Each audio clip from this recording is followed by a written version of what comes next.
Three stories dominated the headlines this week: a drug crisis narrative, an inflation blame game, and a conspiracy about a prime minister. Different topics, same playbook. Today, we break down how it works and why it spreads. I'm Bo Kaufman of the Sanity Project. Welcome to the Sunday special edition of the Sanity Project. This week, we're doing something a little different. Instead of reacting to the noise, we're stepping back and examining the pattern behind it. I've brought in two investigative reporters to walk through the evidence, not the outrage: Alexandra Ives and David Mercer. Together, they're going to take apart three of the biggest narratives circulating this week. Not to defend any political party, but to show you exactly how complex issues get simplified, distorted, and turned into something they were never meant to be. Three stories, one playbook. Let's run the tape. What if I told you that the primary driver of your skyrocketing grocery bill over the last couple of years had, almost nothing to do with the specific domestic tax you were repeatedly told to blame? Right, yeah. And what if the very health policy that politicians aggressively promised would, quote, save the children, actually resulted in a staggering 61% reduction in human mortality when it was simply, left alone to operate? It's pretty wild when you actually look at the numbers. It really is. So welcome to today's deep dive. If you listening right now have felt completely overwhelmed, maybe anxious, or just profoundly exhausted by the sheer volume of political outrage dominating your feeds, I just want to validate that feeling immediately. Yeah, that exhaustion isn't an accident. It's by design. Exactly. It is the direct result of a highly calibrated mechanism. And our mission today is to take apart that machinery piece by piece and really show you the gears turning underneath. Because when you look at how political communication functioned in Canada throughout 2025 and 2026, this exact same strategy deployed across entirely different domains. Right. We're going to deconstruct three massive manufactured crises that completely consume the Canadian political discourse. We're looking at a moral panic over public health and drug policy, a massive blame shift regarding grocery inflation, and an elaborate conspiracy narrative surrounding the newly elected prime minister. And crucially, we are doing this by relying entirely on the boring, reliable data. Our stack of sources today really brings the receipts. Yes, it does. Let's hear what we're working with. We've got peer-reviewed medical studies from the British Medical Journal, the BC Centre for Disease Control, plus cohort studies from JAMA and The Lancet. Okay, heavy hitters. Right, and for the economic side, we are looking at official on-the-record reports from the Parliamentary Budget Office and the Bank of Canada. Love it. Plus verified, independent forensics from fact-checkers like Snopes and Agence France-Presse. Perfect. Now, before we get into it, I need to explicitly state the ground rules for you listening. Today's deep dive is going to touch on highly politically charged content. We are talking about major left-wing and right-wing talking points. But we will never take a side. No, absolutely not. We are not endorsing the viewpoints of any political party or content. We are simply imparting the ideas contained in the original source material to see what the data actually says. Because the thesis here, the playbook used in all three of these crises, is really straightforward. You take a deeply complex issue, something involving supply chains or public health, you forcefully strip out all the nuance, you attach a recognizable villain to it, and then you circulate that narrative at maximum emotional velocity. Okay, let's unpack this. Same playbook, different villain, every time. Let's run the tape. So where are we starting? Let's start with the most visceral example. Because if a political strategist really wants to deploy this outrage playbook effectively, the easiest way is to target an issue of life and death, right? Where public fear is already extremely high. Yeah, and the toxic drug crisis absolutely fits that bill. It's touched almost every community. Exactly. So the framing that dominated the headlines was incredibly aggressive. You had figures, specifically folks like Pierre Poilievre, repeatedly claiming that safe supply programs were this failed experiment. And to be clear, we aren't straw manning this. No, that was the exact phrase. The literal argument being broadcast was that prescribing pharmaceutical alternatives was actively flooding the streets with drugs and directly fueling a spike in youth addiction. Which, is a terrifying narrative. Yeah. If you're a parent and you hear a politician say a government program is selling drugs to kids, your immediate biological reaction is outrage. 100%. It's designed to make you panic. Right. That is emotional velocity in action. Right. But if we pause, take a breath, and actually look at the clinical data, a completely different reality emerges. Okay, hit me with the data. Let's look at the January 2024 study published in the BMJ, which was conducted alongside the BC CDC, the BC Centre for Disease Control. They tracked people with severe opioid use disorder who were prescribed pharmaceutical-grade opioids under the province's risk mitigation guidance. The outcomes were staggering. Accessing that prescribed supply resulted in a 61% lower risk of death from any cause. Wait, 61%? Yeah, 61% lower risk of death from any cause in the following week, and a 55% lower risk of overdose death. Okay, let's just sit with that number for a second. 61%. In the realm of public health, a policy that reduces human mortality by over half isn't a failed experiment. No, it's a medical breakthrough. But I want to understand the why here. Why is the drop in mortality so steep and so immediate? Because it fundamentally changes the toxicology of the situation. Yeah. I mean, think about the illicit street supply. It is highly toxic, completely unregulated, and heavily contaminated with lethal concentrations of illicit fentanyl and, like, powerful animal tranquilizers or benzodiazepines. And it's completely unpredictable. Exactly. Every time someone uses from the street, they are essentially playing Russian roulette because they have zero idea what concentration of fentanyl is in that powder. But when a medical professional substitutes that unknown lethal variable with a known regulated pharmaceutical dose, the Russian roulette stops. People literally stop dying. Right. And this wasn't an isolated finding either. Subsequent cohort studies in JAMA supported the massive reduction in all-cause mortality, and comparative analyses in The Lancet showed it was a highly effective intervention tool alongside traditional treatments like methadone. Okay, but I have to push back here on behalf of the skeptical listener, because the core of the outrage narrative wasn't just about the people receiving the prescription, it was about diversion. The diversion issue, yeah. Right, the idea that these prescribed drugs are being shared or sold. If these prescribed drugs are being shared, isn't that like a leaky faucet that eventually floods the whole house and gets into the hands of kids? And that is the crucial question. It's exactly where the playbook deliberately strips away the nuance. Yes, peer sharing among adults with opioid use disorder is a real documented phenomenon. Okay, so it does happen. It does. But we have to look at how and why it happens. Studies show that diversion is primarily adult peer-to-peer survival sharing. Imagine someone has a safe prescription, and their friend is in severe agonizing withdrawal and is about to go buy toxic street fentanyl that will likely kill them. Oh, I see. They might share their regulated dose to keep their friend alive. It's adults with OUD sharing with other adults with OUD. So it's not a business operation. It's like tossing a life raft to someone who is actively drowning rather than setting up a factory manufacturing life rafts to sell to teenagers. Exactly, yes. But the outrage narrative takes that complex, tragic reality of adult survival sharing, collapses all the context, and transforms it into the terrifying claim that these drugs are being sold to kids. Which is the ultimate emotional hook. But what does the data actually say about youth uptake? Is there any evidence that safe supply is creating new teenage addicts? There is zero.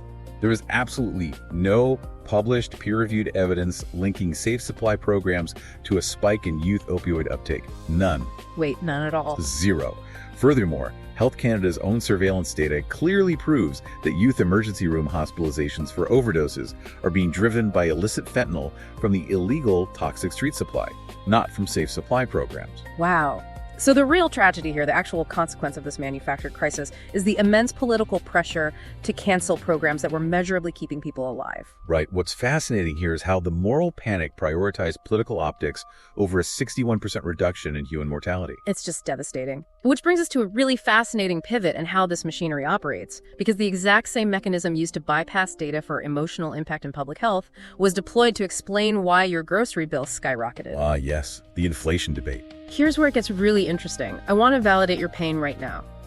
Groceries and living expenses did become painfully, agonizingly expensive over the last couple of years. Oh, totally. People were really hurting. Right. But we have to separate the actual cause from the political scapegoat. The claim dominating the narrative was that the carbon tax is killing Canadians at the grocery store. It was the perfect villain for the playbook. A carbon tax is a highly visible government policy. It literally has the word tax in the title, and it is incredibly easy to point a finger at when you're staring at an outrageously expensive package of ground beef. It's a simple answer to a painful problem. Exactly. But again, we have to bring the receipts. Let's start with the Bank of Canada. In September 2023, the Bank of Canada Governor, Tiff Macklem, went on the public record and stated that carbon pricing contributed a mere 0.15 percentage points to the Consumer Price Index. Okay, let's break down the Consumer Price Index, or the CPI, for a second. It's basically the official thermometer for inflation, right? Right. It tracks the cost of a standard basket of goods over time. So if inflation was running extremely hot, say at 6 or 7%, Macklem is saying the carbon tax accounted for 0.15 of that. That's pennies. It's a fraction of a single percent. And the Bank of Canada actually tested this mathematically. In April 2025, their monetary policy report confirmed that if you completely remove the carbon tax, it only reduced the CPI by roughly 0.6% cumulatively for 1 year. So if inflation was a massive, out-of-control forest fire, the carbon tax was basically someone tossing a single match into the flames. That's a great way to put it, yeah. What actually started the fire then? The real drivers were massive global macroeconomic forces. Think about global supply chain disruptions. During the pandemic, the whole system just turned off. When it restarted, it was like trying to push an ocean through a garden hose. Right, the ports were jammed, shipping containers were in the wrong places. Exactly. Combine that pandemic demand surge with highly volatile energy commodity prices driven by overseas conflicts, and you get massive inflation. None of those were Canadian policy. But supply chain logistics are boring. You need a villain. You do. Furthermore, we have to look at the October 2024 Parliamentary Budget Office report. It showed that for lower and middle-income households, the direct Canada carbon rebate actually exceeded the fuel charge cost. So they were getting more money back than they paid at the pump? Yes. Now, keeping strict impartiality here, the policy wasn't flawless. The PBO also found a broader GDP drag. They projected it would lower real GDP by roughly 0.6 to 0.7% by 2030. Okay, so that's the nuance. There is a real macroeconomic debate to be had there. Exactly. But the bottom line for you listening, you can debate carbon pricing. You cannot blame it for the inflation Canadians experience. The data just doesn't support it. And once you understand how the playbook strips nuance from complex policies like public health and economics, it's really easy to see how it operates when the target is a single human being. Which takes us right into the conspiracy narrative surrounding the newly elected Prime Minister, Mark Carney. Yes, the character attacks. This is my investigative lane, and I'm so excited to dive into this. Over 2025 and 2026, a massive, elaborate conspiracy narrative formed around Carney.